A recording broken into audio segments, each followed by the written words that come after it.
Olá, salve, salve, muito bom dia. Estamos aqui na PAN para mais uma edição do nosso a revista radiofônica que traz informação, prestação de serviço, entretenimento, tudo isso no nosso papo dessa sexta, 4 de janeiro de 2019. Vamos embora, vamos em frente.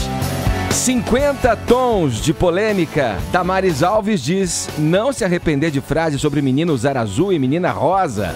A ministra afirmou que estava fazendo uma metáfora contra a chamada ideologia de gênero e que o governo Bolsonaro não vai acabar com nenhum direito da população LGBTI. Tolerância zero. Governador Wilson Witzel diz que o Rio de Janeiro precisa ter uma prisão como a de Guantánamo, em Cuba, onde os Estados Unidos mantêm acusados de terrorismo.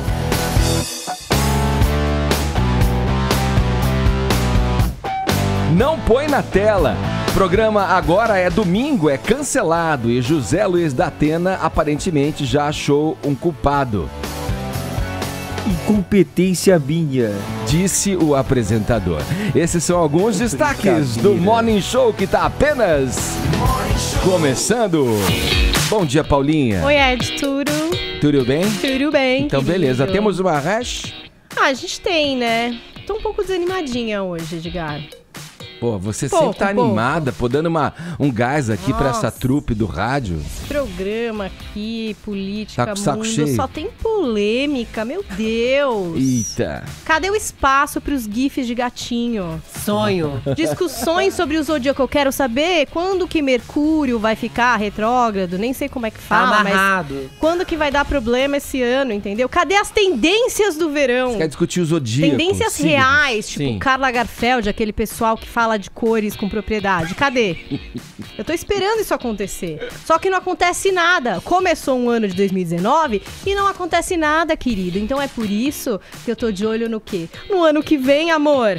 Hashtag vem 2020. Vamos antecipar coisas que já vão acontecer pro ano que vem, entendeu? Vamos sair desse 2019, já projetar um futuro aí com novidades. Eu tô esperando a participação de vocês. Certeza, tem gif, tem meme, tem expectativa, tem desejos, tem promessas. Eu tô esperando vocês aqui na nossa tag Vem 2020. Você é uma figura, né? Lembro que no começo do ano passado... Eu já tava Você falou na mesma ano. coisa. É bom, porque, entendeu? Tô Bem sempre 2019. adiante. Tô de olho no futuro, Você tá à frente Edgar. do seu tempo. É isso, o compromisso com a modernidade, né? Aquele grande compromisso. Vamos lá, mas aqui no WhatsApp a polêmica continua. Eu quero a participação de você, caro espectador, caro ouvinte do Morning Show, pelo 11 931 17 1009 é o nosso número. É o seguinte, o que você, meu caro espectador, meu caro ouvinte, achou da declaração da ministra Damares Alves, hein? De toda a repercussão, né, que a frase dela aí gerou no país. Mande a sua mensagem em vídeo 11 931 17 1009 é o nosso número. No mais, você pode nos assistir baixando o aplicativo da Jovem Pan. Assim você leva a nossa programação para conferir onde e quando você bem entender, certo? Também pelo portal jp.com.br, pelo nosso canal youtube.com/Morning Show JP. São muitas as maneiras de vocês nos acompanharem. Também estamos nas mídias sociais, Instagram, Facebook. Dê uma passada pela nossa página, deixe o seu joinha que a gente fica feliz da vida, beleza? Todos convidados a passarem a próxima hora e meia colados aqui na PAN, porque o Morning tá só de saída. Vamos lá. É claro que a gente vai abrir o noticiário aqui já falando da ministra Damares Alves. Vini, a gente vai rodar um vídeo aqui, sim, né, que deu esse pano pra manga todo aí, nas discussões, nas mídias sociais, na imprensa, e na sequência você conta a história direitinho pra gente, beleza? Tá ok. Vamos lá, Bruno, solta aí.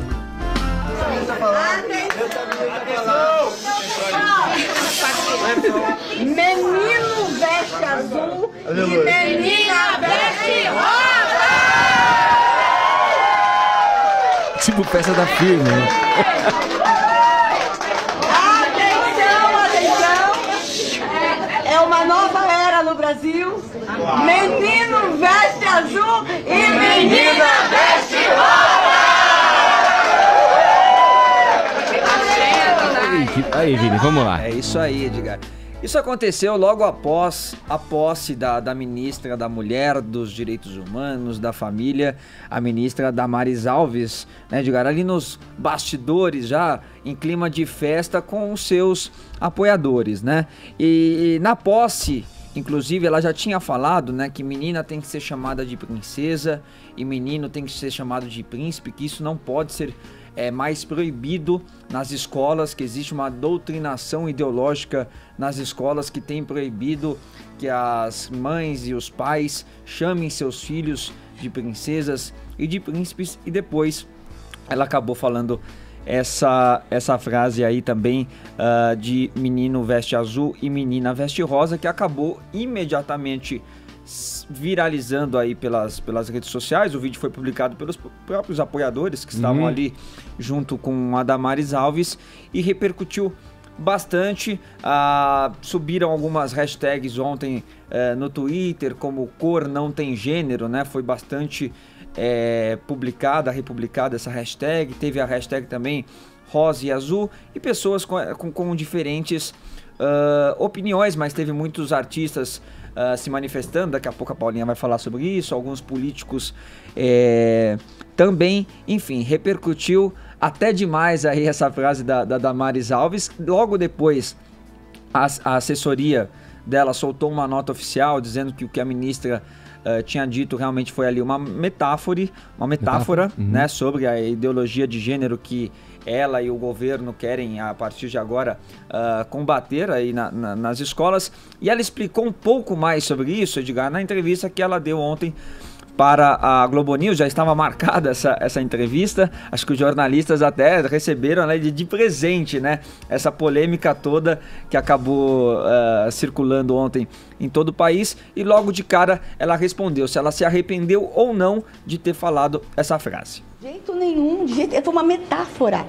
Nós temos no Brasil o Outubro Cor-de-Rosa, que diz respeito ao câncer de mama com mulheres. Nós temos no Brasil o Novembro Azul, que é com relação ao câncer de próstata com homem. Então, quando eu quis dizer menina veste cor-de-rosa, menino veste azul, o que eu quis dizer? Nós vamos estar respeitando a identidade biológica das crianças. É um novo momento. É isso que eu quis dizer. Foi uma metáfora.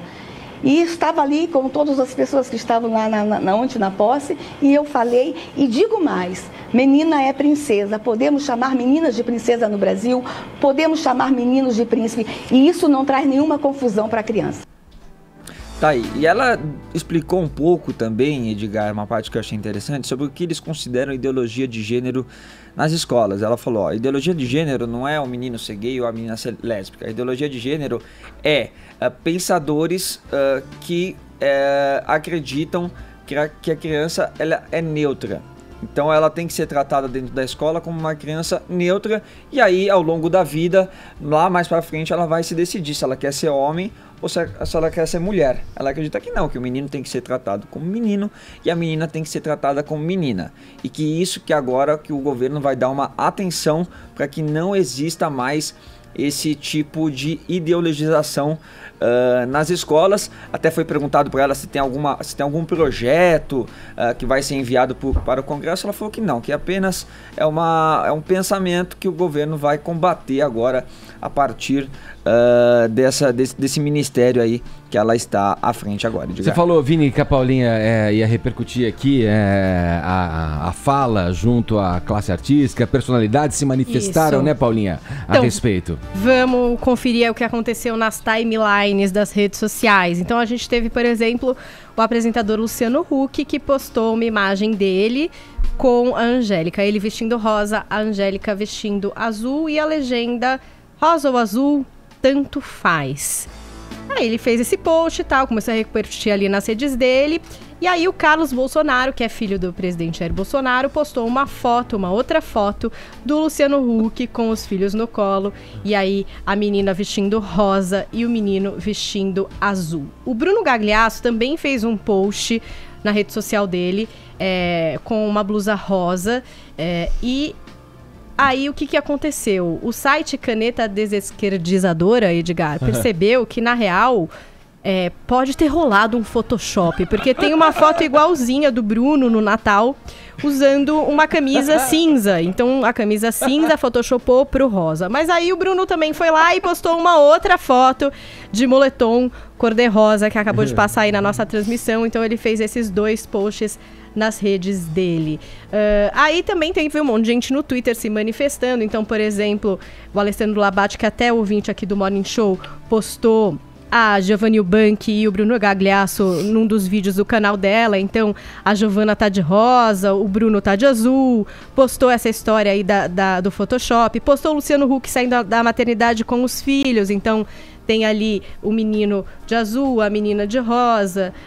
A gente teve também outros posts, por exemplo, no Instagram, a Fernanda Gentili postou uma foto vestindo azul, escreveu look de hoje e de amanhã, e depois, e depois, de depois, e depois, de depois, de depois, e depois, e depois também, se eu quiser. Aí teve a Monique Iose, que postou uma foto toda vestida de jeans, vesti azul, minha sorte então mudou. A gente teve, a Rosana Herman fez um post engraçado no Twitter e o próprio MASP também colocou essa foto, claro que não usando nada assim, só descrevendo o que é essa obra do Renoir, que é a menina de azul, de rosa e de azul, né? E ela fez uma brincadeira, pela lei Renoir, a menina pode vestir o que quiser. Então aí também vários memes, a Ellen DeGeneres, que é a apresentadora nos Estados Unidos, vestida de rosa, e a RuPaul, a drag super famosa mundialmente, vestida de azul. Aí teve a própria Damares vestida de azul, e o Dória vestido de rosa. Então aí sempre a frase, meninos vestem azul e meninas vestem rosa. E aí teve também um post da Camila Ciscaro aqui no Twitter. Acho que a Disney não sabe que o menino veste azul e a menina veste rosa. E aí ela printou várias personagens da Disney, Alice no País das Maravilhas, Cinderela, a menina lá de Frozen, a Jasmine, a Bella, quer dizer, todas também vestindo azul, Edgar. Vamos lá, vamos falar sobre isso. A gente está se ocupando aqui de uma discussão gerada por uma fala impositiva, né? A gente, de um padrão, né? Se fala muito em desideologizar, mas de alguma maneira isso é uma pressão, isso é uma frase que vem em torno de um padrão já de tempos, né? E que se reafirma na frase da ministra aí, né? Damares, que diz que o azul é do menino, o rosa é da menina. Quer dizer, as pessoas usam as cores que bem entenderem, as que se sentirem felizes em usar, adotam padrões para sua vida que lhe interessem e lhe dizem respeito. Eu acho que vem aí uma mensagem da ministra. Ela fala em metáfora, de uma situação festiva ali. A gente pode até entender, né, que uma frase dessa possa estar dentro de um círculo ali. Mas quando vem de uma ministra que está assumindo um cargo, já delineando ali um tipo de pressão que, olha, você deve ser assim ou você deve ser assado. O entendimento que ela tem simbologia, também, né, é uma simbologia que, sim, cabe aqui a discussão e nos coloca para falar desse tipo de assunto quando o país está aí necessitado de decisões que vão implicar em rumos muito mais sérios para o país, muito mais caros. Vamos lá, vocês falam. Eu tenho a impressão de que a gente está vivendo na Idade da Pedra, está voltando a viver na Idade da Pedra, porque não é possível que num país em que, sei lá, metade da população não tem saneamento básico, as pessoas estejam achando que o grande problema do país é a sexualidade alheia ou o politicamente correto ou qualquer coisa do tipo. A população tem problemas muito mais urgentes do que isso. Eu também acho muito curioso que as pessoas falem tanto em não ideologizar. Tudo bem, né? Desde que você ponha a sua ideologia no lugar, porque não tem nada que não esteja munido ou imbuído de ideologia nesse mundo. Além de tudo, isso prova um grande desconhecimento com a indústria da moda, porque a moda é sazonal e tem vários estudos sobre isso, inclusive eu li vários textos ontem sobre isso, de que a cada 20 ou 30 anos a tendência de quem usa rosa e azul muda, inclusive. Nos Estados Unidos é uma coisa meio sazonal. Ela pode achar que isso é uma metáfora, mas o que isso na verdade, é uma grande imposição de comportamento sobre as crianças. Eu acho muito curioso que essas pessoas achem que as crianças estão sendo influenciadas a ser outras coisas, a mudar de gênero e primeiro ignoram todos os aspectos biológicos de fato, ignoram todos os últimos estudos sobre transexualidade que existem no mundo. Como se o simples fato de alguém dizer usa rosa transforme um menino numa menina. Não é isso. Existe uma descarga hormonal quando a criança ainda tá no útero. Já tá mais provado pela ciência. Nesse caso, os negadores da biologia estão junto com a ministra. Para além disso, sinceramente, tem tanto problema de direitos humanos nesse país, e ela vem achar que o principal problema do país é chamar menino de príncipe ou menina de princesa. A questão não é chama do que você quiser. Menino pode ser príncipe, menina pode ser princesa. Quando se critica que as meninas têm que ser princesas, é que se colocam normalmente as princesas naquele estereótipo antigo de mulheres delicadinhas que dependem de homens para serem Felizes salvas. pra sempre. Felizes para sempre. Que no final das contas acabam relegando as mulheres a um segundo plano de dona de casa. A frase vem aí, não sei se soa pra vocês, é aquela tiazona, né? Sabe aquela tia-avó na reunião de família, né? Que vem com aqueles padrões morais, quer impor um padrão moral e não percebe que as coisas são muito mais... Não queira simplificar uma coisa que é complexa. Ontem eu tuitei sobre isso e é importante dizer isso no rádio. Todas as cores são de todas as crianças. Uma cor não vai influenciar no futuro do seu filho, não. Aliás, se você tem problema com cor, o problema é seu. Ô, Caio, você acha Hoje é um belo dia pra usar rosa. Você acha que o óculos azul da Damares ali contradiz Caracteriza o quê? a fala dela? O grande problema da fala dela foi abusar do reducionismo e da falta de argumento. Ela, basicamente, ela foi flagrada aí repetindo uma frase de efeito de maneira até um pouco caricata. Né? A crítica aqui não é ao mérito da causa, mas a forma caricata, panfletária. Porque o que acontece? Quando você é reducionista, quando você veicula suas ideias aí sem uma argumentação, você dá margem para interpretação simplista e crítica rasa. Inclusive crítica rasa oportunista, porque é uma obviedade ululante que meninos e meninas vestem o que quiser. E é claro que ela jamais iria contra essa prerrogativa de que as crianças podem ter uma infância colorida, né? Agora, ela dá margem para quê? Para que se tire o foco e que se faça toda uma caricatura, não apenas da figura dela, né? E por extensão do governo, como também a causa, né? Prejudicou então a imagem do necessário combate à ideologia de gênero, à sexualização precoce das crianças e o estímulo à confusão sexual dos jovens.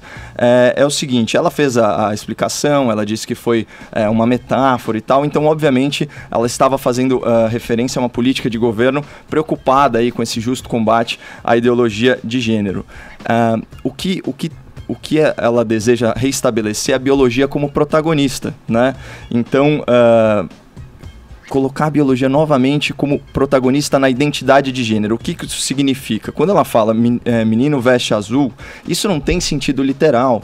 É óbvio que não. Significa que a criança será desestimulada, isso sim, a se enxergar em desacordo com o seu sexo biológico. Mas não é estímulo externo, Caio, e é isso que eu acho que é a questão. Quando fala de neutralidade, de tratar a criança com neutralidade na escola, isso é uma grande bobagem, porque as próprias crianças se definem na escola. Meninos e meninas, isso acontece naturalmente.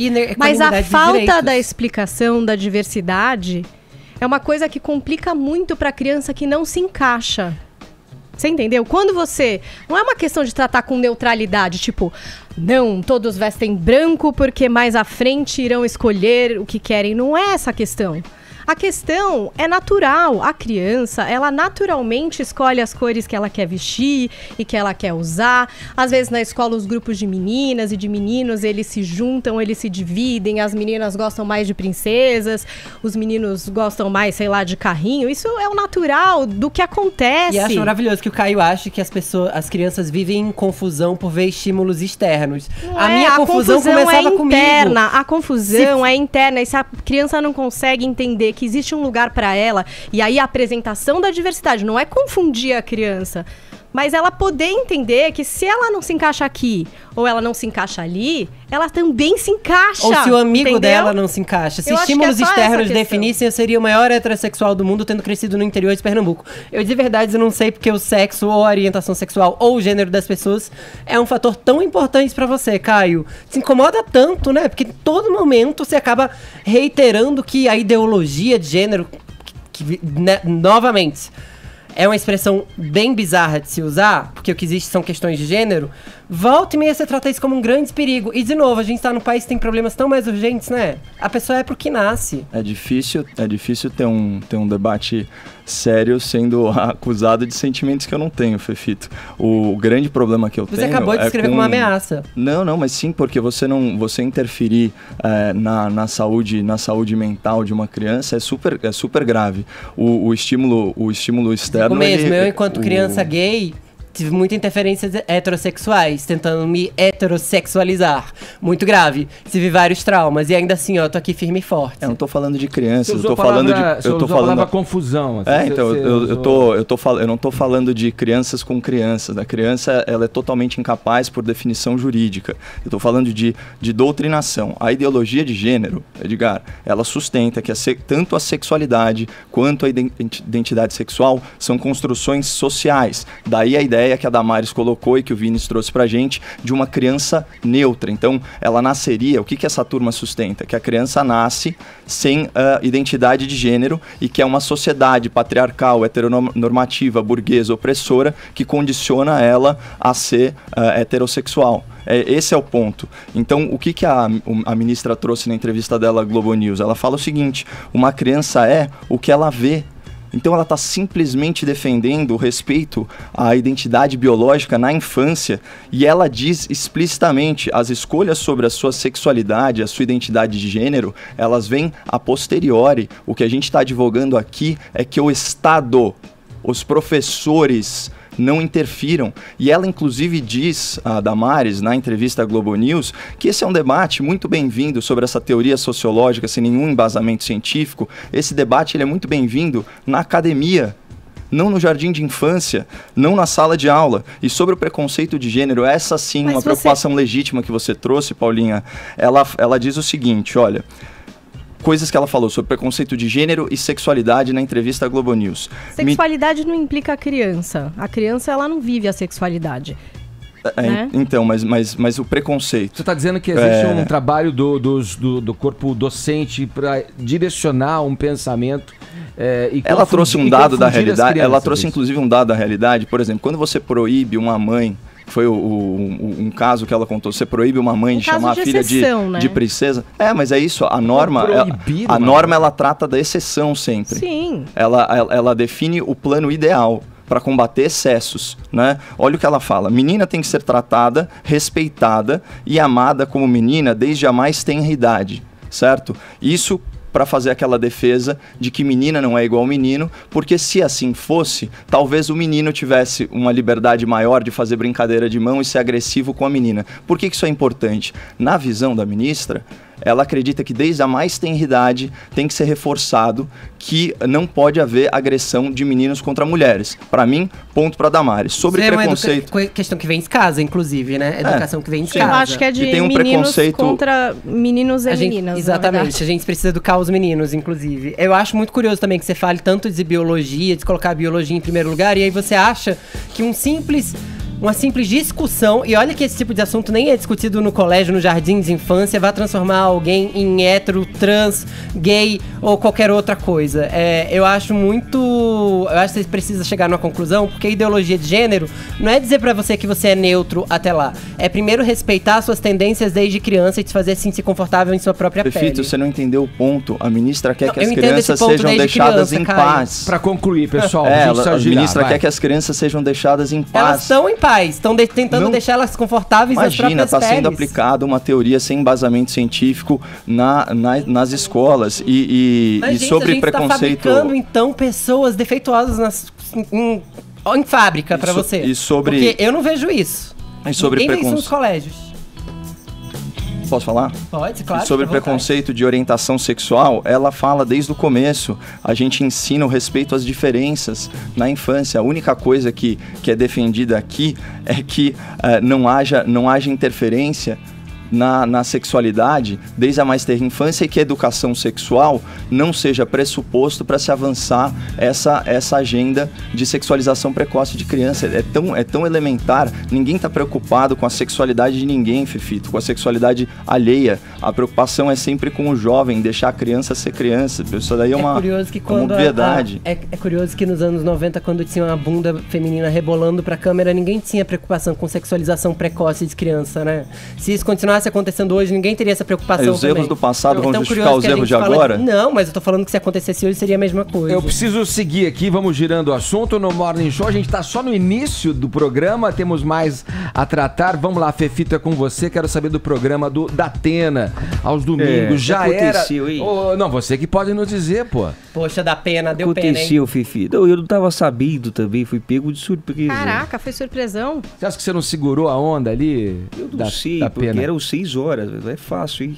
Tinha que ter um banquinho, né? O programa do Datena já estreou com alguns problemas, né? Embora ele estivesse cercado de expectativa, quando ele estreou repetindo reportagens, estendendo a presença de alguns convidados. Zezé de Camargo, na época, até no chão sentou. A audiência não correspondeu exatamente ao que era esperado no começo. Então ele passou de 6 para 4 horas. O programa passou a tarde toda lá. Depois passou a investir em jornalismo. Porque começou de um jeito, né, Fefito? Aí foi virando meio que o programa dele tinha um aumentado. Eu quero uma coisa assim, ó, nós temos 6 horas pra preencher. Vai aí. Então vamos e aí, tentar de alguma forma. Vamos na coragem. Game, põe um quadro, era um traz um game, cantor. que era um formato internacional. Tinha cantores, e aí depois começou a ter jornalismo e mostrando trânsito e tudo mais. A audiência até reagiu quando começou a se mostrar um pouco mais jornalismo, foi de 2 para 4 pontos, mas também não se fixou nessa média por muito tempo, não. E o que acontece é que o programa do Datena nunca chegou a decolar, de fato. Agora, a Band tinha dado 2 meses de férias pra equipe do Datena, pra poder repensar o programa, mudar algumas outras coisas. Né? Isso aí não funciona. O programa começou agora. É igual o ano sabático do CQC. E agora não voltou. Mas a saída do CQC da Band, em definitivo, tem a ver com a saída do ex-diretor artístico, que era o dono do formato, né? Nesse caso, férias de 2 meses, você até entende. Porque lembra quando o Jô tinha férias de 3 meses? Peraí, Tinha, é verdade. O Bial tem férias de 3 meses. Mas ainda assim, você já fica com o pé atrás. É um programa de domingo, né? Que em tese é o dia que mais agora, se fatura. Pois é, começou agora há pouco. Só que aí, alguma coisa não começou a cheirar bem pra produção, todo mundo tava sentindo ali um clima meio tenso, e aí toda a produção começou a ser dispensada ontem pela Band. O Datena foi ao ar no Brasil Urgente pra dizer que, inclusive, se o programa foi um fracasso, a culpa era dele. Era incompetência dele. Chamou pra ele a responsa. Chamou pra ele, disse que ficou muito triste com a demissão de todo mundo, que gosta muito da equipe toda, mas que a incompetência dele, talvez ele não conseguisse fazer um programa aos domingos. Lá no meu blog, no jp.com.br/Fefito, se você for lá, você vai dar de cara com uma notícia dentre muitas outras sobre o Datena, dizendo que a Band quer mesmo uma volta definitiva dele ao jornalismo no Brasil Urgente, que hoje é comandado pelo Joel, filho dele, em revezamento com o pai. O Joel seria deslocado pro Brasil Urgente de manhã. O Euro sai, velho. A Band quer fazer um Brasil Urgente pelas manhãs agora, Vini. Então ele colocaria o filho do Datena de manhã, manteria o Datena à tarde, e pra convencer o Datena que tá, avisando que tá cansado de fazer jornalismo policial desde 2010, 2011, que eu lembro que entrevistei ele nessa época, e ele já falava isso, estão querendo oferecer pra ele um outro programa com menos custo, com menos tempo, mais barato, pra ir ao ar no horário nobre ao longo da semana. Meio como um programa que ele já teve de pesca, sabe? Algo meio nesse gênero. Teve um de game também durante Buraco, a semana. que era maravilhoso lá. Também gosto. Lembra que as pessoas caíam no buraco? Fefito,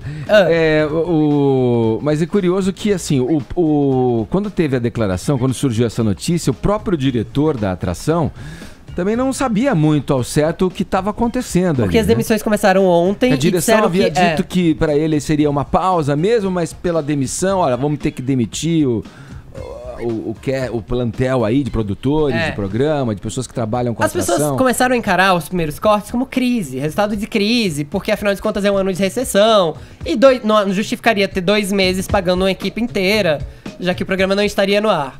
Mas a Band decidiu que o programa saia do ar porque ele era, de fato, muito caro. Ele tinha um show de calouros, ele tinha um reality show dentro, ele tinha helicóptero, e ele tinha que levar a plateia. Então, é de fato um programa muito caro para um programa que não consegue se pagar, assim. E o Datena consegue pagar muitos outros programas da Band com o Brasil Urgente, porque ele é um grande chamariz de audiência Então, mas aí e anunciantes. a Band tem que resolver, além do problema da Atena, o problema da sua grade de programação. Porque quando você também começa a ter... Vai empurrando, né? Se você começa a ter uma audiência baixa de manhã, isso vai empurrando até a noite. Por isso eles querem colocar o Brasil Urgente de manhã. E aí você falou uma coisa que é muito verdade. Eles têm que resolver o problema da grade. E o problema da grade de domingo certamente vai ser resolvido à moda antiga. Todo mundo lembra da época que a Band tinha um domingão inteiro, assim, de esportes. A Band quer voltar a ser o canal do esporte. Tradicional. Quer voltar a investir em programas de esportes no final de semana, especialmente no domingo. Vamos ver se dá certo. Será que vem aí um acordo com a Globo novamente pro futebol? Acho bem provável, acho que eles já estão pensando em campeonatos estrangeiros e também na divisão do Brasileirão com a Globo. E acho que o Datena talvez tenha uma participação nisso, já que o Datena tem carreira no esporte, começou a carreira no esporte, inclusive. Não pode reclamar, não. Eu faço de tudo, né, velho? Você é versátil. Vamos lá, fazendo a conexão Brasília. Agora o presidente Jair Bolsonaro disse ontem que pretende aproveitar a reforma da Previdência de Michel Temer, mas que vai rever alguma coisa. E é aí, né, Zé Maria Trindade, que entra a questão da idade mínima aí para aposentadoria, por exemplo, um ponto crucial na implementação dessa reforma aí, que segundo a entrevista que o presidente eleito deu ontem ao SBT, pode ser de 57 anos para mulheres e 62 para homens. Bom dia aí para você na capital federal, Trindade. Pois é, sabe aquela história, eu vou apertar, mas não vou acender agora? Está o governo aí com essa história da reforma da Previdência. Vai aprovar, mas não vai apresentar o projeto agora. Há divisões no próprio governo Jair Bolsonaro sobre a aprovação da reforma da Previdência, sabe, Edgar? E esta dificuldade de definir o texto é pela lógica, é que o Jair Bolsonaro chega a proposta para ele e ele diz: não adianta apresentar um projeto de proposta de reforma da Previdência, projeto perfeito e que não pode ser votado.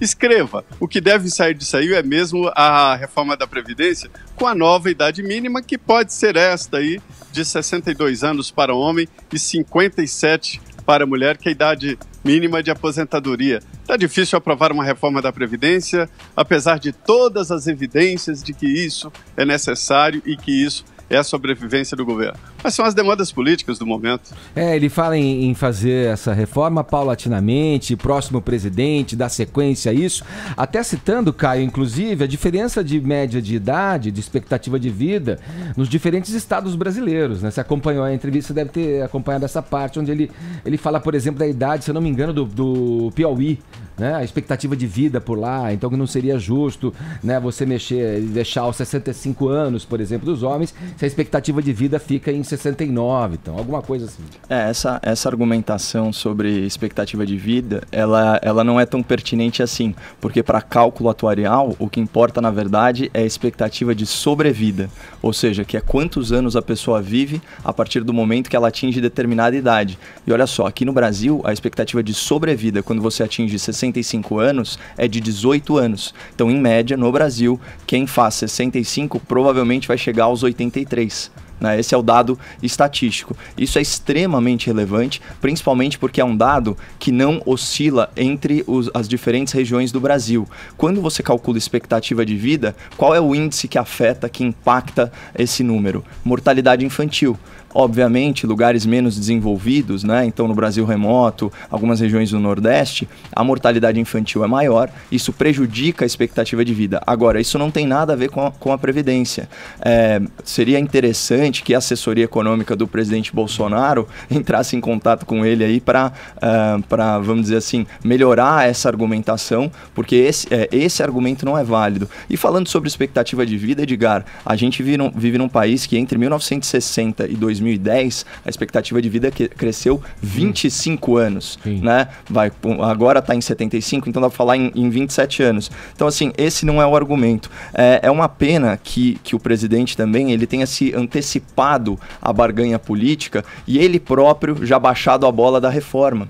Eu acho que quando a gente está falando de reformas estruturantes, o presidente ele tem que tirar o chapéu do político e colocar o chapéu do estadista. Cada ano a mais que ele conquistar de idade mínima é um desafogo para as contas do governo e além disso é a coisa certa a fazer. A gente está diante de uma outra realidade, né, em que a terceira idade é chamada de melhor idade, que a qualidade de vida aumentou muito e que as pessoas elas têm um tempo útil aí de vida no trabalho muito maior. Eu queria chamar a atenção também para um outro ponto a respeito da reforma da Previdência, que é a MP, né, a medida provisória da fraude, né, MP da fraude previdenciária. Entre várias medidas, o governo Bolsonaro está identificando aí uma série de irregularidades no pagamento do que se chama de auxílio reclusão, que o ouvinte da PAN vai conhecer como Bolsa Presidiário. É inacreditável, mas parece que são gastos mais de 2 bilhões de reais por ano nisso e 40% dessa verba, ou seja, 800 milhões de reais, em verbas irregulares. Então, o que eles querem analisar? Fazer uma revisão cadastral, né, dos beneficiários desse auxílio reclusão e estipular o mesmo critério que o trabalhador, o cidadão de bem, honesto, pagador de imposto, precisa para retirar o seu auxílio doença, que são 12 meses, mínimo de 12 meses de contribuição previdenciária, né? Essa é uma MP, inclusive, Edgar, que está pronta há 2 anos e estava engavetada pelo governo Temer, né? Um governo que certamente tinha aí uma natureza mais propícia a soltar bandidos e corruptos. A gente vive num país, Edgar, em que se paga vale transporte para a família do preso ir visitar o criminoso na penitenciária. Então, assim, é um absurdo você indenizar o criminoso e não indenizar a família da vítima. Fora que, assim, qual que é a ideia? Para você dissuadir o crime, você tem que aumentar o custo econômico de cometer o crime. Não dar um incentivo financeiro para o cara continuar delinquindo, né? Enfim, excelente medida aí essa MP da fraude. Espero que prospere. Agora, é uma pena a questão da idade mínima. Ô Zé, quer mandar uma linha aí para fechar esse assunto, para a gente partir para o próximo? Sim. Só para dizer o seguinte, que é até justificável socialmente dar uma ajuda para a família do preso, mas o que humilha é que os que não cometeram crime, que estão aqui afora, não tem essa ajuda. E outra coisa, se você pegar o cardápio de uma prisão, dá inveja. É tudo certinho, com 4 refeições diárias e aquele cardápio de bife a rolê tal dia, sobremesa de não sei o quê. Tem nutricionista, né, Zé? E as pessoas aqui fora não têm. Não, é verdade que tem que ter, sim. Esse tipo de assistência, porque está sob a guarda do Estado. Mas o que humilha é que os que não cometeram crime não têm. E outro ponto muito grave, Caio, é que o funcionário público, o policial federal que se aposenta aos 55 anos, ele tem uma média de vida muito superior a esses dados aí, porque ele tem um curso superior, ele sabe se cuidar, ele ganha bem, compra remédios, vai em médicos, né? Ele vive muito mais, exatamente por esse nível de vida, o que piora ainda mais a situação. Sim, ô Trindade, vamos lá, um outro ponto nessa entrevista do Bolsonaro ao SBT, ele falou de um outro personagem da vida nacional, aí o ex-assessor de Flávio Bolsonaro, o Fabrício Queiroz, cujas movimentações financeiras de R$1.200.000 foram consideradas atípicas pelo COAF, né? Pois é, olha... Deixa eu ver, tem um áudio pra gente ouvir aqui antes, ô Trindade. Deixa eu só localizar aqui. Aqui, tá aqui, vamos ouvir. Não tá aqui com a gente o áudio, o Trindade. Vamos seguir nesse papo aí sobre o que ele falou sobre o Fabrício de Queiroz, dizendo que ele fazia lá os rolos dele, né? Dizendo que ele tinha lá os negócios dele. Disse que não confessou com ele para evitar qualquer tipo de especulação e que o manteve à distância e que ele tem que se explicar melhor. Eu queria chamar a atenção que é a primeira entrevista do presidente Jair Bolsonaro depois de empossado. E Edgar, sinceramente, eu queria chamar a atenção como a comunicação mudou. Não faz muita falta. Ele está tendo um novo tipo de comunicação, é um novo tipo de comunicação pública e de governo, né? Ele reforçou o gabinete dele e vai continuar falando diretamente com o público, né, através das mídias sociais. Foi a primeira entrevista exatamente ao SBT, o que quebrou um paradigma, né? O presidente, ao ser eleito, imediatamente ia beijar mãos lá no Jardim Botânico e tal, fazer a corte, e desta vez foi diferente, né? Está sendo diferente. E nessa entrevista, ele se mostra muito descontraído e não traz muita novidade, porque ele todo dia está no Twitter, né? Então, era esse o ponto. Agora, sobre o Queiroz, ele está deixando à distância esse assunto, entendendo que a normalidade que essas pessoas que lidam com o poder não é a mesma normalidade nossa de cada dia aqui fora, que se sente, de certa forma, até traído, porque os funcionários públicos fazem rolos, fazem negócios e tratam o serviço público como um bico, né? Tratam o serviço público como um extra. E, na verdade, eles seriam servidores, e muito mais o Queiroz, que tinha 2 rendimentos públicos, como policial e como funcionário da Assembleia Legislativa do Rio de Janeiro. Sim, para ilustrar a tua fala, Zé, agora sim a fala dele a respeito desse ponto aí na entrevista, olha lá. Ele responde pelos seus atos.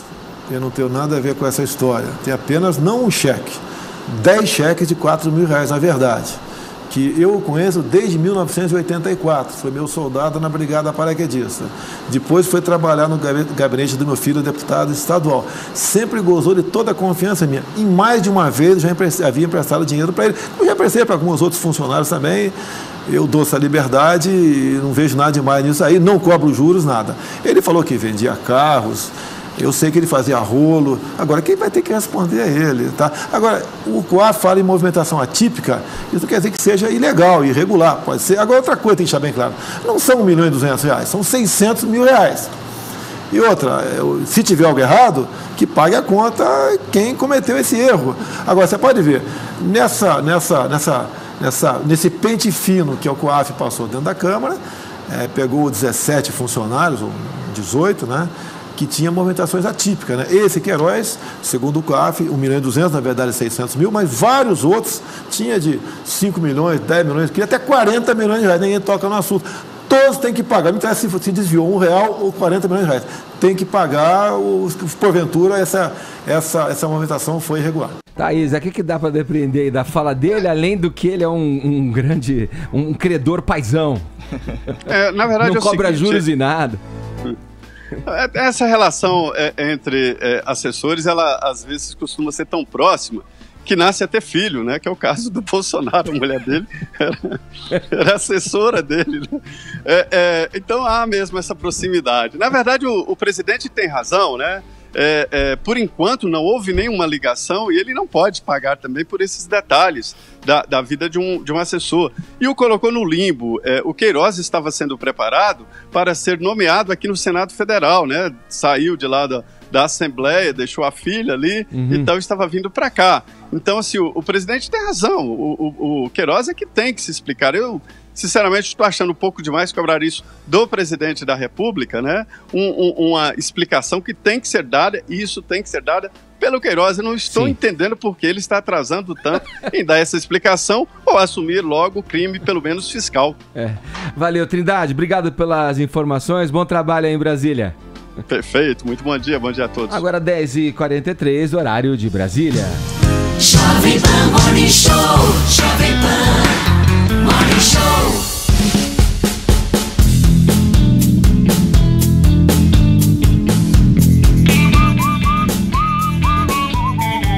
O assunto agora é tecnologia aqui no Morning Show. Vocês viram que ontem a Apple despencou? Nossa, Paulinha, as ações, né? 10% na Bolsa de Valores. Caramba. A queda aconteceu depois da confirmação de que o iPhone teve vendas fracas no final do ano. Olha só, quem conta essa história pra gente é o nosso especialista em tecnologia, Carlos Aros. Diga lá, Aros. 2019 não começou de forma auspiciosa para a Apple.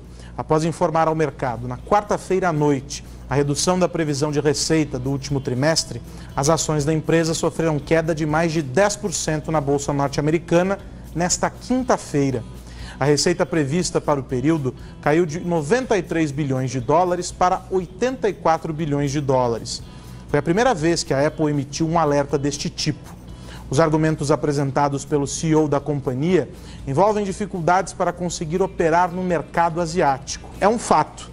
A disputa comercial entre Estados Unidos e China aumentou a pressão contra as empresas americanas e há um movimento de forte investida de empresas asiáticas como Huawei e Xiaomi. Mas há outros 2 pontos que precisam ser levados em conta. O aumento do preço dos iPhones sem a contrapartida óbvia esperada, a inovação e novidades para os usuários. E também o aumento do intervalo para a troca de smartphones. Hoje, em média, as pessoas ficam de 2 a 3 anos com um aparelho. Não há mais a troca anual, como se fazia há alguns anos. Como previsto, uma mudança importante ocorreu no mercado de smartphones. O protagonismo agora está nas mãos dos mercados emergentes, principalmente no mercado asiático, onde a Apple tem desempenho bem abaixo do esperado. Os próximos dias vão ajudar a entender a estratégia da companhia para demonstrar reação. Uma coisa é clara, só o marketing não sustenta a história da empresa. É preciso inovar. Amazon e Huawei estão em ritmo acelerado, pressionando a empresa criada por Steve Jobs. Boa, vamos em frente. O governador Wilson Witzel afirmou nesta quinta-feira que o Rio de Janeiro precisa ter sua Guantánamo para traficantes. Guantánamo, para quem não sabe, é a prisão em Cuba, onde americanos mantêm prisioneiros acusados de terrorismo. Vamos então para a cidade que persiste em se manter maravilhosa, conhecer os detalhes dessa história com o Rodrigo Viga. Viga, conta pra gente qual a chance disso acontecer. Bom dia. Fala, Ed! Comida de urso! Beleza, não? Você tá me chamando de mel? Não, não é o ursinho da Disney, não, meu camarada. É que você tá de salmão, né? Então quem gosta de salmão é urso, né? Você tá daltônico ou a imagem tá diferente aí pra Eu achei que você você tava de salmão, rapaz. Ele tá em berbe, cortou o cabelinho. Ah, a gente vai dando... Tá todo bonitinho pra 2019. Um calor daqueles. Hoje é gotinha natimorta, viu, meu cara de gato? Aquela que vai pro infinito. Não, é natimorta, ela nasce e já seca, evapora imediatamente. Uhum. Vamos lá, Edgar, vamos para esse comentário aí do governador, para essa fala do governador Wilson Witzel sobre ter no Rio de Janeiro uma prisão similar a Guantánamo. Exatamente. A gente já está conversando, inclusive, com o ministro da Justiça e da Segurança Pública, Sérgio Moro, nesse sentido, viu, meu caro Edgar, ouvintes internautas da Jovem Pan. Ele quer a federalização de um presídio aqui no Rio de Janeiro. Mas para ser igual a Guantánamo, não pode ser um presídio que já exista, teria que ser... Você já ouviu falar no presídio da Ilha Grande, meu caro Edgar? Sim. Então, no passado, os perigosos, ou entendidos como perigosos, eram encaminhados para esse presídio da Ilha Grande. Essa sirene ao fundo é o VLT que vai passar, tá? Um charme, um mimo da região central do Rio de Janeiro. Então, meu caro Edgar, no passado, os mais perigosos eram destinados ao presídio da Ilha Grande, que é uma ilha, e ficavam lá isolados. Muitos tentavam fugir, mas diz a lenda que não conseguiam chegar em terra firme por conta da distância ou eram engolidos, comidos por tubarões. O que acontece, meu caro Edgar, ouvintes e internautas desse Morning Show da Jovem Pan? O Wilson Witzel quer uma mudança na lei para que ela se torne mais dura para com traficantes, criminosos, integrantes do chamado Estado Paralelo. E ele entende, o Wilson Witzel, que traficante de droga não pode ser tratado pela lei que aí está. Ele acha que os traficantes e narcotraficantes têm que ser tratados como narcotraficantes. E sendo narcotraficantes, a eles tem de ser aplicada uma lei. Na verdade, ele acha que eles têm que ser tratados como narcoterroristas. E como sendo narcoterroristas, devem ser a eles aplicada a lei antiterrorismo, que hoje prevê uma pena de até 30 anos de reclusão. Nessas conversas que ele tem tido com o Sérgio Moro, quer que a pena seja mais dura e passe a ser de até 50 anos de reclusão, fazendo uma espécie aí de revolução no Código Civil e Penal brasileiro. Portanto, o Wilson Witzel promete atacar, combater diretamente o tráfico de drogas, entende que traficante é narcotraficante / narcoterrorista, e por ser narcoterrorista, a lei antiterrorismo tem de ser aplicada, porém, não a lei que aí está, e sim uma lei mais dura antiterrorismo. Essa é a lógica que está por trás dessa declaração do governador Wilson Witzel que na oratória tem pegado pesado contra os criminosos. Vamos saber na prática como é que isso vai funcionar, meu caro Edgar. Bom, olha, eu acho que todo mundo espera que esse cerco contra os criminosos se aperte mesmo, que as leis sejam aplicadas com rigor, né? Agora vem a frase, aí vem o imaginário todo, né? Guantánamo, uma prisão. O próprio Obama, Caio, quando presidente dos Estados Unidos, falou em acabar com a prisão em Cuba de Guantánamo, até por conta da contrariação a valores norte-americanos e pelo que ele chamava de prejuízo, inclusive, na luta contra o terrorismo. E eu acrescento aí nessa expressão usada pelo governador do Rio de Janeiro, que Guantánamo foi uma prisão reconhecidamente em que as tropas americanas e os militares que por lá estavam torturavam os presos, né? Quer dizer, tem essa... Direitos humanos infringidos, né? Completamente. Então, porque é o que se espera, né? É claro que você quer um presídio onde o preso, o criminoso, não possa atuar e fazer dele um escritório, né? A gente falava aqui com o Trindade há pouco sobre a questão, né? O Caio citou na questão do benefício, né? Que é pago, né? O subsídio do governo para as famílias dos prisioneiros.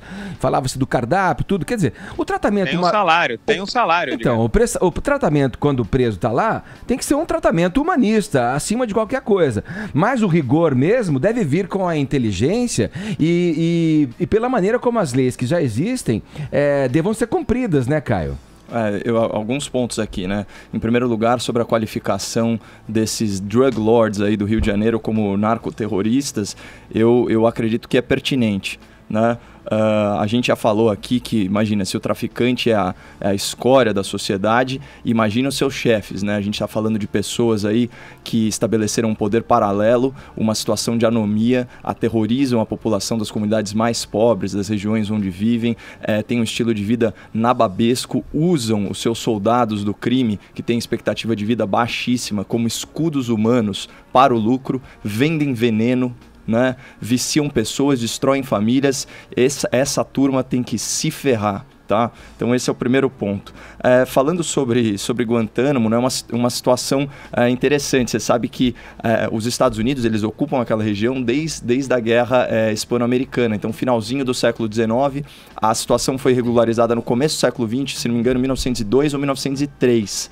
E desde então, os Estados Unidos arrendam aquela região, né? Óbvio que o regime castrista sempre torceu o nariz para isso, mas diante do poderio norte-americano, isso foi um contrato, por ironia do destino, esse foi um contrato que foi respeitado. Mais uma vez, a fala do Witzel, a semelhança daquela vez que ele disse, quando ele estava explicando como que seria a política de sniper, que ele falou de mirar na cabecinha, lembra, Edgar, comentando sobre isso? A crítica é menos ao mérito do que a forma, né? Ele obviamente estava se referindo a uma prisão de segurança máxima, remota, que afasta o criminoso não só do convívio social, mas também e principalmente, né, da atividade criminosa organizada, né? Então o PCC, do Comando Vermelho e tantos outros grupos do Estado paralelo terrorista que se estabeleceu no Brasil. Só que... Exatamente.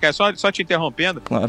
Pelo que eu interpretei do que disse o Wilson Witzel, pelo pouco que eu conheço, né, até porque ele é um outsider, mesmo sendo governador do Rio de Janeiro, para a política, mas a gente não pode esquecer que ele é um ex-fuzileiro naval, tá? E foi defensor público e ex-juiz federal. Mas o que pôde depurar do que ele quis dizer é o seguinte, justamente afastar esses criminosos do convívio social, porque hoje, do jeito que está estabelecido o sistema, eles mesmo de trás das grades continuam ditando as regras, comandando o tráfico de drogas, armas e munições da cadeia. Então, portanto, o que o Witzel está defendendo não é a tortura que foi aplicada inúmeras vezes em Guantánamo, mas um presídio afastado para o isolamento desses detentos. Desculpa te cortar, Caio. Imagina, na verdade foi super pertinente a sua fala, porque eu ia no mesmo sentido, Viga, que é o seguinte, é óbvio que ele se referiu a esses aspectos de Guantánamo, né? Melhor seria se ele tivesse usado o exemplo de Alcatraz, né?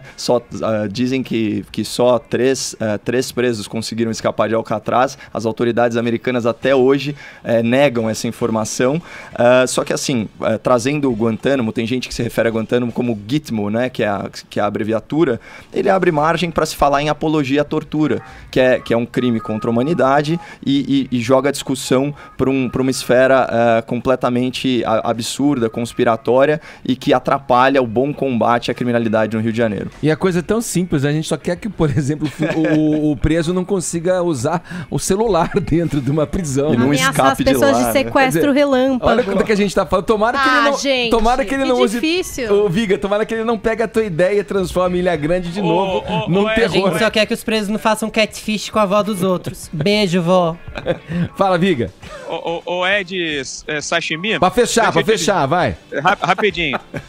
O que me impressiona no Wilson Witzel, se tiver difícil de falar o nome dele, pode falar WW, é o seguinte, porque ele tem uma carreira, ele tem um currículo. Ele foi fuzileiro naval, defensor público e ex-juiz federal. Mas a oratória dele é muito ruim, rapaz. Ele fala muito mal. Aí dá margem a esse tipo de interpretação. Mas talvez, ao longo de 4 anos, ele aprenda a mandar uns recados de forma bem esclarecedora. Ed Sushimen. Valeu, Viga. Um abraço pra você. Rodrigo Viga, diretamente do Rio. Agora 11h01, horário de Brasília. Jovem Pan Morning Show. Jovem Pan Morning Show.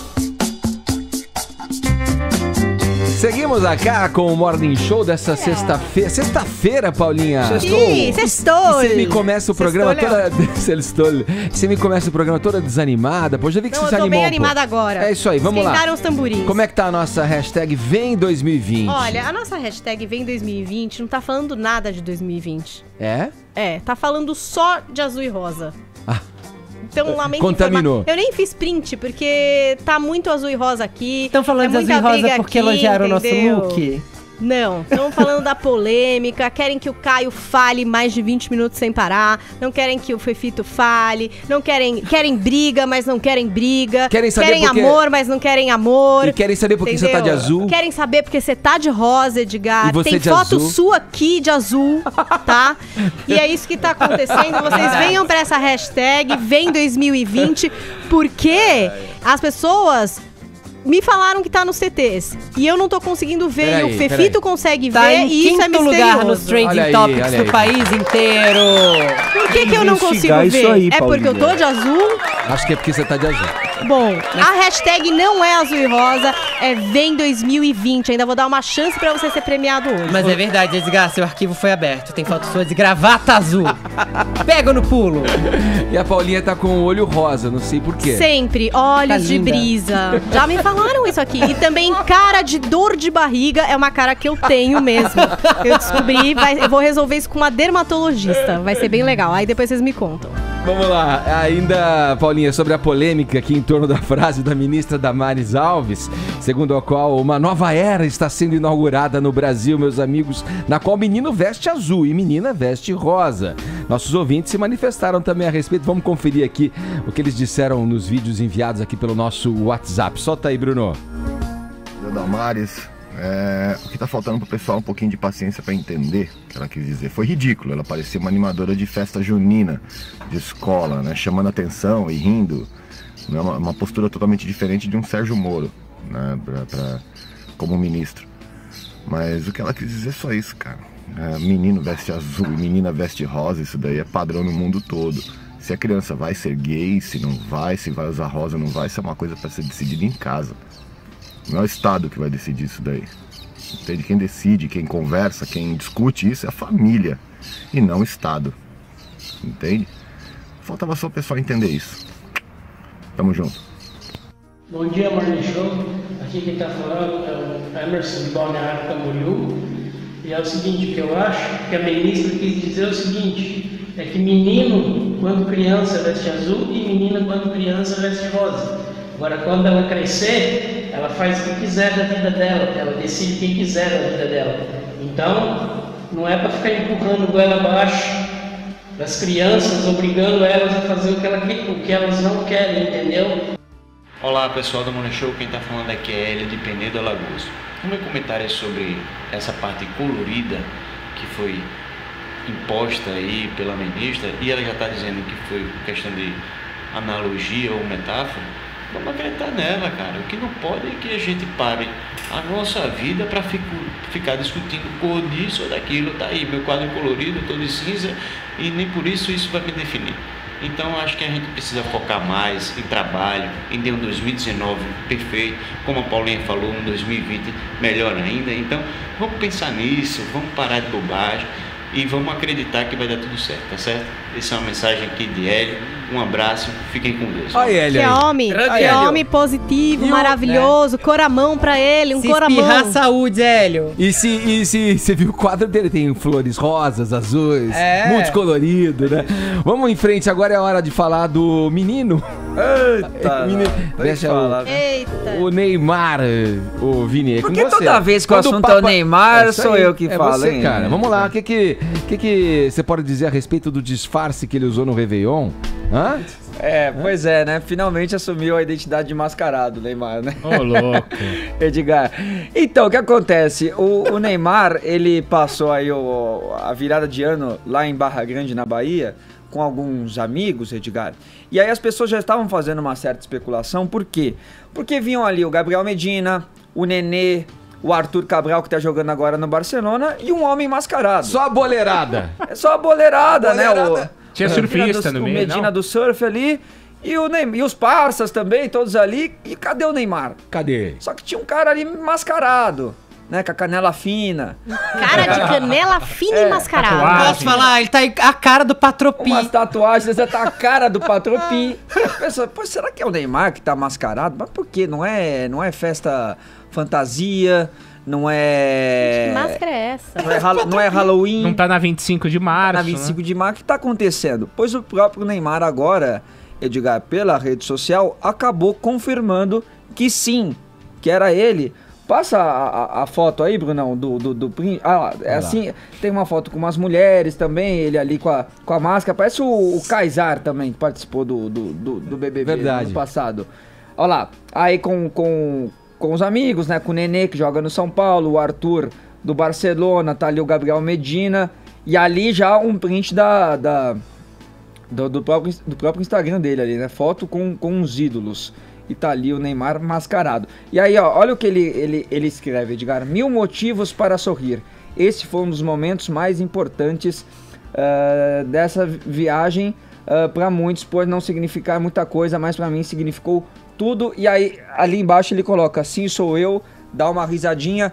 Então, tudo que o Neymar quis fazer, Edgar, foi colocar essa máscara para poder se divertir mais, para poder fugir um pouco do assédio, não ser tão incomodado. Porque se todo mundo sabe quem são os passas dele, é óbvio que quem tá de máscara é o Neymar. Com certeza. Se todo mundo tivesse saído de máscara junto, pelo menos a brincadeira faria sentido, não? Com certeza. Que grande brincadeira, ri, Vini. Não, muito engraçado. Dá risada, na verdade, legal. Muito bom, Neymar. Vini Na é verdade, fã do eu queria Neymar. assim, eu queria parabenizar o Neymar, né, como eu já falei, porque finalmente assumiu aí... Pro Vini, o menino Neymar veste Prada. Veste Prada. Então eu queria parabenizar o Neymar, porque finalmente ele assumiu aí a identidade de mascarado, porém, Edgar, o disfarce acabou saindo pior que o original, que é mais fake ainda, né? Agora, eu entendo até que ele queria realmente se passar despercebido, porque senão ele poderia ser alvo de chacota, como ele foi durante o ano passado, e as pessoas começassem a se jogar no chão, né? Mas enfim, acabou sendo apenas mais uma simulação daquele que gosta de se vender como não é. Ô, Casão, então aproveita aí, já que o papo foi Neymar, futebol aí. Eu também não sei quem eu sou. Às vezes eu penso que eu sou uma pessoa e sou outra. Diz que lá ele caía direto, mas era a birita do fim de ano. Não, esse ano eu passei sóbrio. 11h14, horário de Brasília. Jovem Pan Morning Show, Morning Show. Em entrevista à Vanity Fair, a atriz Laura Dern, que recentemente esteve em Star Wars, Os Últimos Jedi, disse que passou por situações de assédio em Hollywood a partir de 11 anos de idade, quando estava ali começando a sua carreira. Hoje, aos 51, ela é uma das principais vozes do movimento Time's Up, que combate abusos no ambiente de trabalho. Vamos lá, mais uma história. E que história, hein, Paulinha? Então, a Laura Dern, ela começou muito cedo, né? Ela é filha de dois grandes atores, a Diane Ladd e o Bruce Dern, então ela começou cedo na carreira. Com 13 anos ela já estava frequentando sets, ela fez comerciais também quando garota. Então é uma menina que teve uma vivência intensa, né, nesses bastidores de Hollywood, mas também um pouco protegida, né, Edgar, por ter esse pai muito famoso, essa mãe também atriz, o avô acho que já foi governador, sei lá, ela é tipo uma Golden Girl de Hollywood. E aí ela contou que realmente acontecia diversas situações ali que a gente pode considerar que eram comprometedoras, que ela era criança e que adultos se aproveitavam dela ou tentavam se aproveitar. E ela acabou, na vida dela, justificando com esse comportamento das pessoas como mal entendidos que aconteciam, né? Então, no decorrer da vida dela, ela considerava, foi um mal entendido essa situação, enfim, sei lá, eu entendi errado, eu era criança, mais ou menos isso. Aí ela detalhou algumas coisas. Primeiro ela falou sobre a história da pessoa denunciar, falar o nome de quem fez alguma coisa ou não pra ela. Ela falou assim, ninguém tem que falar sobre a sua experiência. É também extraordinariamente corajoso sentar na sua própria casa, olhar-se no espelho e dizer, essa é a verdade do que aconteceu. Eu vou te dizer que eu experimentei tudo o que circunda o abuso. Havia 1 milhão de circunstâncias dessas. Que diretor ou diretor de elenco precisa que uma criança de 13 anos vá ao Chateau, é um hotel de luxo, Chateau Marmont, para fazer uma audição em um quarto, sentado em uma cama, para ler uma cena junto sozinha? Você simplesmente não cria esse cenário. Houve um comportamento que foi definitivamente o pior tipo de comportamento e que de alguma forma eu me livrei ou alguém fez isso por mim. E daí ela acaba citando o pai dela como uma personalidade forte de Hollywood e que talvez tenha preservado de alguma coisa mais séria. E aí ela diz, a tragédia da minha vida é que quando as coisas estavam no cinza, eu não sabia que elas estavam erradas. Eu não sabia que tinha o direito de dizer algo tão simples como, me sinto um pouco desconfortável. Alguém pode estar nessa sala? Ou, não, eu não quero ir com você até o seu quarto para pegar um livro que você vai me dar de presente. Então, ela descreveu essa situação dela, explicou que nunca chegou a um caso de abuso de fato, mas que hoje ela percebe que passou por várias situações ali a que uma criança não deveria estar exposta e tal. A Laura Dern vai estar na segunda temporada de Big Little Lies, a série da HBO pela qual ela foi premiada. Esse ano estreia essa segunda temporada e ela também está num novo projeto para HBO que chama The Dolls, que é com a Issa Rae de Insecure. Mas tá aí, né? São narrativas de quem viveu e ela reconhecendo também que talvez tenha sido protegida por ter um pai que estava ali, que era ativo e que talvez as pessoas respeitassem mais e ficassem com o pé atrás. Né? Pra você ver que não precisa ser um grande nome ou ser só anônimo. Tá todo mundo exposto ao assédio. E falar disso hoje, aos 51 anos, mesmo que tardiamente, é um grande alerta para as mulheres de hoje em dia, assim. Porque... E a questão do comportamento recorrente, né? A gente já falou bastante aqui sobre isso, tipo... então o padrão da indústria levava a isso, né? Reuniões em quarto de hotel, onde... vou fazer um teste com você, vem aqui no meu hotel, no meu quarto. Informal, tipo, né? Um clima de informalidade que a gente sabe bem que, por exemplo, o do Harvey Weinstein era um modus operandi pra assediar e estuprar atrizes, criminoso. Né? É bom que essas coisas venham à tona também, porque Hollywood pode pensar em novos códigos e processos também, né, Paulinha, pra isso. Pois ler um roteiro com uma criança de 13 anos no quarto de hotel na cama, não, isso não acontece, gente. Vão ter várias pessoas, a gente vai estar numa sala, num ambiente profissional, garantindo a integridade dessa pessoa, né? E aí vocês devem ter reparado que na capa da Vanity Fair, Laura Dern marca a sua posição e está ostentando um modelito azul. Um modelito azul. Ou será que foi Photoshop? Eu não sei. Foi Photoshop, Fefito, eu não sei. vai ter saideira sua, Fefito? Saideira do Fefito! O que você conta pra gente aí? Tem novidades do BBB? Você já tá entusiasmado? Eu tô sempre entusiasmado com BBB, gente. Eu sou o maior fã de BBB que você pode ter conhecido na sua vida. Já queria ter feito até meu TCC sobre. Eu amo BBB. Parece que o próximo aí vai ser especialmente bom, né? Eu acho que o próximo BBB pode ser especialmente tenso pra mim, porque eu desconfio que certas pessoas que eu conheço podem estar lá. Espero que não, mas enfim. Fefito tem um manual pra participantes do BBB. Eu tenho. Eu falei aqui no intervalo. Se o Boninho descobrir essa relação. Então, não vou citar nomes, não vou prejudicar ninguém, mas enfim. Mas eu falei aqui no intervalo que eu acho que o Edgar era um potencial vencedor de BBB se fosse. Isso sairia na primeira, eu Imagina, ele ia ficar de boa no começo do jogo. Só no deboísmo. Aí ia ser eliminado um bando de mala. E aí as pessoas iam descobrir aí o meu verdadeiro erro iria emergir. Na reta final. Você levava o prêmio. Ia ficar o Edgar ia ser aquele que ia chegar no confessionário e ia falar assim, eu posso votar em mim mesmo? Aí ele fala, não, então por afinidade. Né? Verdade, Edgar, já imagino. Já pensou Edgar olhando pra alguém dizendo as máscaras estão caindo. Isso aqui é um jogo. Vai, chega de zoeira e conta aí pra gente o que você espera desse BBB. Que edição que é? 19. 19? Ou seja, em 2020 vem BBB 20. Puxa. Pra nossa hashtag aí, vem 2020. O Boninho, gente, anunciou que já tem o primeiro selecionado, é um cara cabeça do Nordeste. Tem sempre o Jean Willis da vez, tem sempre o intelectual nordestino. Pernambucano. Ciro Gomes. Ciro Gomes. Ah, o Ciro Gomes. Acho que o Ciro não é muito cabeça, ele é mais esquentadinho. Você participaria, Ciro? Você tem que... Você é um cara de conhecimento. Você participaria de um BBB? Sou um cara mais intelectual, cara. Não me misturo com essas selvagerias aí, não. Você tá estudando isso? Tô estudando. Você tá estudando isso? Precisa estudar imitação também. Eu fui pego de surpresa agora. Pego de surpresa, mas tudo bem. Além disso, além de ter separado o primeiro já, saiba você, vou dar em primeira mão, nem publiquei no meu blog ainda, vou publicar daqui a pouco no jp.com.br/fefito. O confinamento será iniciado na segunda à noite e a maior parte dos participantes vai ser confinada no hotel na terça-feira. A gente deve ter acesso aos nomes na terça à noite ou na quarta ao longo da programação. É muito provável que na quarta-feira, ao longo da programação, a Globo solte todos os participantes da manhã até a noite, como fez no ano passado. Ô Fefito, você acha que vai ter essa polarização, vai entrar na casa, vai ter bolsominion, vai ter petralha ali? No ano passado eles tentaram fazer isso, eu acho que esse ano é bem provável, mas eu acho que esse ano vai ser menos tenso. Boninho falou que um dos critérios era pessoas com alto astral. E também pra refletir essa coisa do alto astral, a decoração da casa, que está sendo finalizada essa semana, vai ser meio especial. Essa é a casa do ano passado, pra você que tá vendo pela internet. Não é ainda a casa desse ano, mas a casa desse ano será inspirada, terá um ambiente inspirado em Michael Jackson. Nossa, no geral, assim. Um ambiente específico vai ter uma homenagem. O astral vai ficar por conta da bebida, então. Pois é, vai que tem thriller lá, tem um quarto de terror, não sei. Ano passado era inspirado em praia a casa.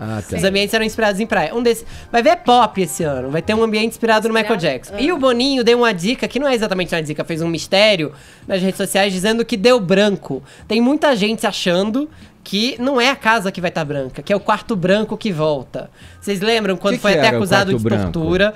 No BBB 9... No BBB 9, alguém foi preso no quarto branco com mais 2 pessoas. E elas ficavam lá num quarto que não apagava a luz, em que era tudo branco, usando um macacão com um botão vermelho. Quem apertasse o botão vermelho era eliminado, as outras 2 pessoas voltavam pra casa. Era um jogo de resistência. Sim. O quarto branco era um quarto da tortura. Você aguentaria esse quarto branco, Edgar? Olha... Eu acho que você ganharia o Big Brother se você aguentasse esse tipo de prova. Acho que não, Paulo. Acho que não. Agora vai ser os meninos... Obrigada. Os meninos vão ficar no quarto azul e as meninas no quarto rosa. Já pensou? O fato é que assim, ainda é um mistério o número de participantes, mas estão especulando que são 17 esse ano. O BBB estreia no dia 15 de janeiro e vai até a primeira semana de abril. Anote-se na sua agenda. Ô, Fefito, agora a vencedora do ano passado, que foi a Gleice...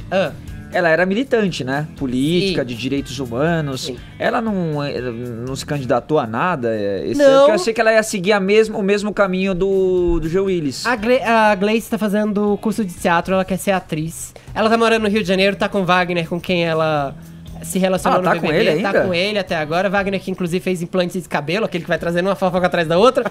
Mas... Boa, Fefita. O Wagner fez agora essa notícia, olha. Wagner, eu não sei quem é. Então o implante é político, né, Fefita? Até o implante é político, tudo é político. Mas a Gleice é ativa politicamente nas redes sociais, ela comenta muito sobre o governo. E ela é maravilhosa. Vamos ser amigos, Gleice. A gente já se segue e vamos fortalecer essa amizade. É isso aí. O programa vai ficando por aqui, mas temos os vencedores. Quem é que tá do nosso cast aí? Vamos ver. Deixa eu escolher. Bom, o presidente já passou por aqui. Casão falou agora há pouco. Posso falar eu hoje? Vai lá. É porque eu também coloquei lá menino azul, menina rosa ou vice-versa. O importante é ser feliz. Vamos lá. Assistencialismo puro agora no Morning Show, na distribuição de prenda. O vencedor de hoje é o Milton. Milton, valeu.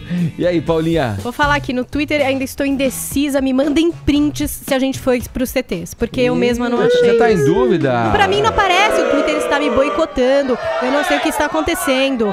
Isso está muito estranho. Mas hoje eu tô de chinelo, não vou ligar e vou ver o print aqui e vou escolher alguém. Os twitteiros estão reclamando aí. Agora estamos, Paulinho, em 4º lugar. Olha aí que maravilha. Pra mim não. É isso, olha, e a gente vai ficando por aqui. O Morning Show agradece o prestígio da sua audiência. Se é no meu programa, manda todo mundo embora. Você acabou com o programa. É, brincadeira. Fazer o que agora no domingo? Desejo um bom final de semana aí da Pena. Bom final de semana pra todos. E domingo não vai ter o da Tena, né? Você ouviu Jovem Pan Morning Show.